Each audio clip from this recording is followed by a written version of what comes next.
I'm working on this Akai LC24 G77A DVD, 24 inch HD ready LCD TV, and it's got a problem with the power supply. It's basically a generic chassis. I've repaired several of these supplies, which has been bad capacitors, and this is one of these ones with these real thick 24-inch panels. There's two massive CFL lamps within the panel, and because there's only two, they have to make the diffusion layers really thick. I suspected a mainboard fault on this, or a bad caps fault, but it doesn't appear to be either. It's definitely on the power supply. I think I've found it as well. It has an intermittent standby and power up fault, and I've been using my handy can of compressed air to help me diagnose. Now initially when I got this, this connector here, almost every pin for it had a broken solder joint, and I'll show you the soldering after.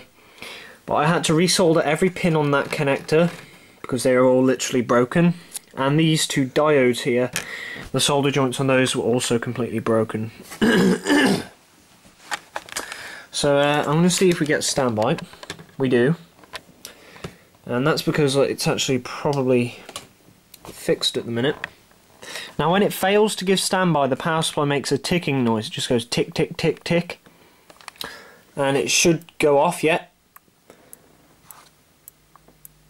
And I don't know if you can hear that, but that's a ticking noise, and we now have no standby. So I'm going to turn this off, and just to prove it's definitely a fault with the supply, drain the reservoir cap. We still get no standby. And what I'm going to do is, this Opto IC here, nothing's short circuit by the way, and none of the caps are bad. Freeze that Opto IC. Oh, standby, and it will actually stay on for longer.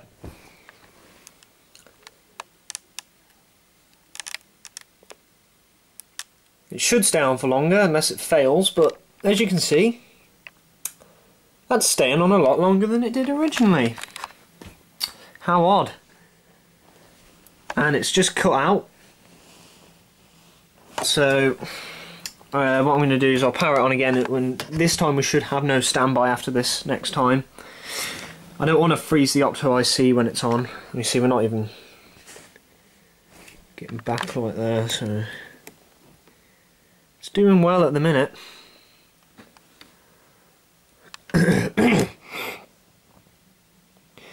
Okay. Now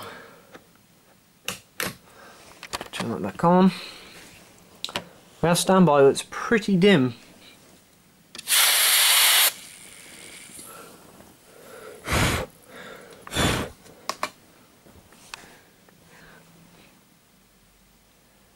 I don't know if this is conclusive, but I reckon we have a faulty Opto IC, which I potentially think is the case. So I'm going to freeze it. I'm going to keep freezing it whilst it sets on.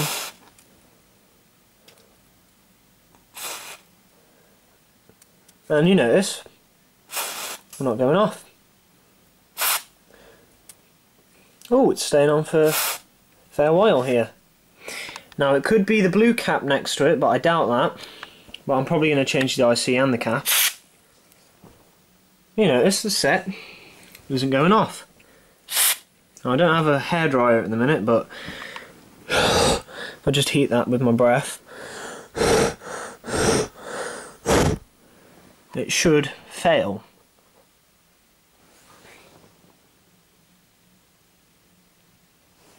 Maybe if I power cycle it and then heat it with a hairdryer. In fact, I'm going to get a hairdryer real quick and oh, I think there's one over here actually. I've just turned it off, by the way. There we go. This is sort of just a bit of a bodge video, by the way. I'm not spending a lot of time on getting the camera angle perfect. I don't really care about that, but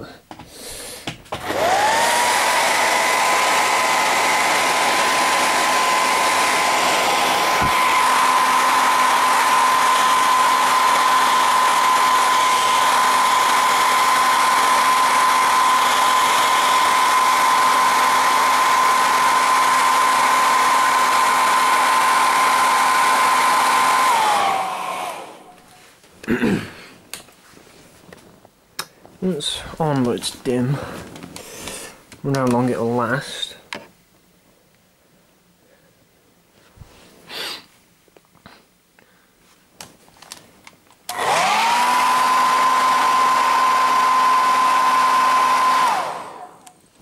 Only got no standby now, and that was heating that IC directly.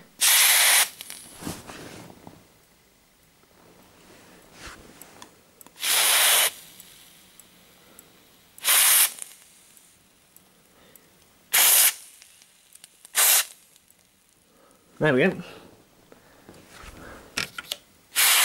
And the ticking noise has stopped.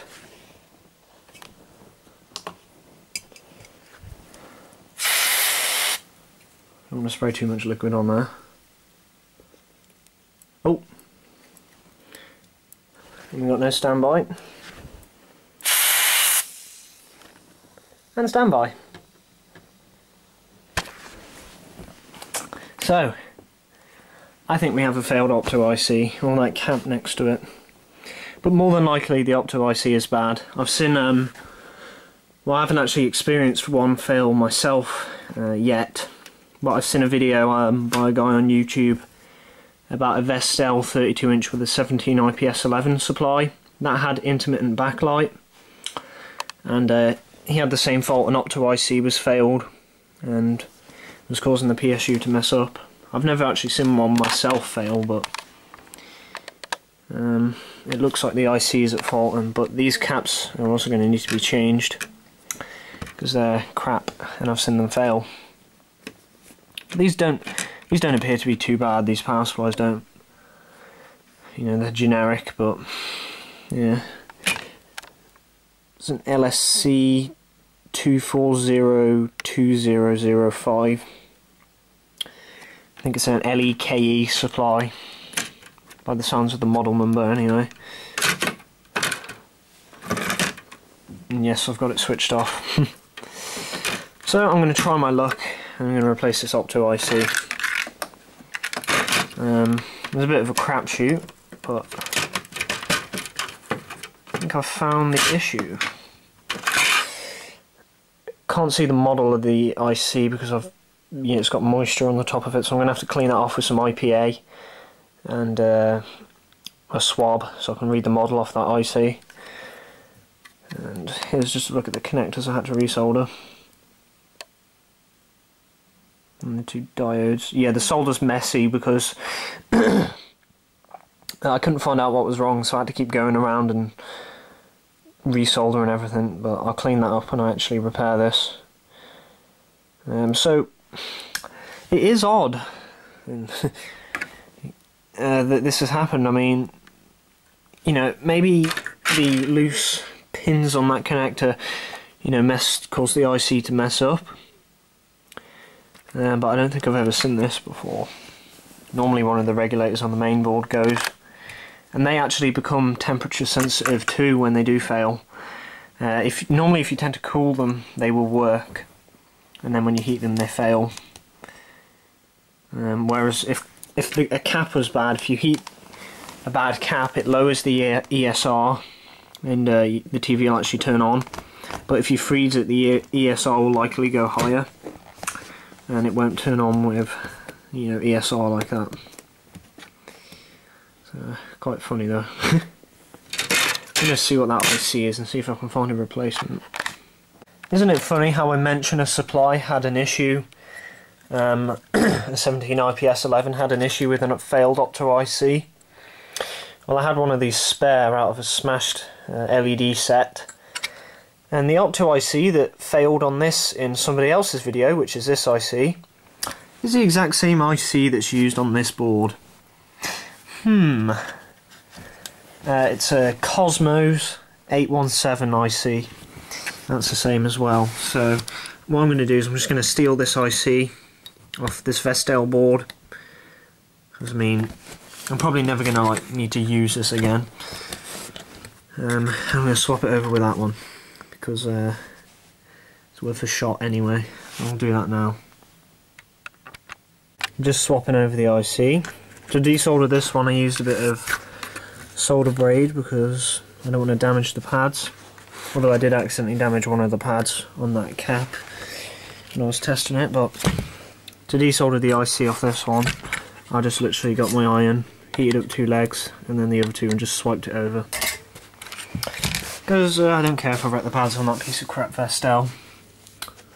As long as the pads on this board are okay, I'm fine, but this is the old one. This is the replacement Vestel. I was going to say new, but it's not exactly new. It's only had 1,500 hours on it. Well, maybe less than that actually. As I said, the board that this came out, or the TV this came out of, was smashed. The owner broke it somehow. It hasn't had that much use, but I'm going to get that soldered and we'll try out the TV. Alright, so it's been on.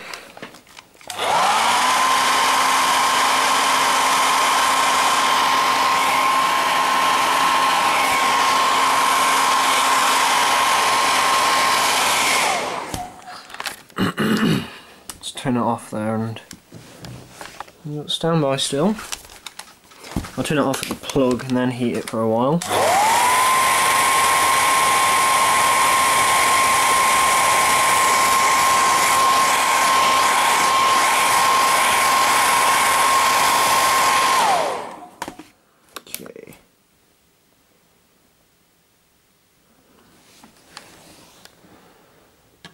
It looks like it's working. And I just seen on the transformer there, you see that BCK and that symbol? I think that's actually a Beko power supply, but I'm not sure. Looking at it now, it does look like a Beko, but I'm more happy that it's staying on at least. That's good. I don't know where that other IC's gone, it's probably lost on the floor somewhere, but it appears that the TV is working. Awesome. So it was just, well, I mean it's got further than it ever did before, so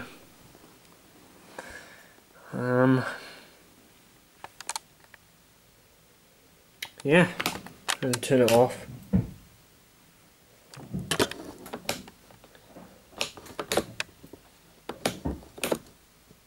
It appears to be fixed.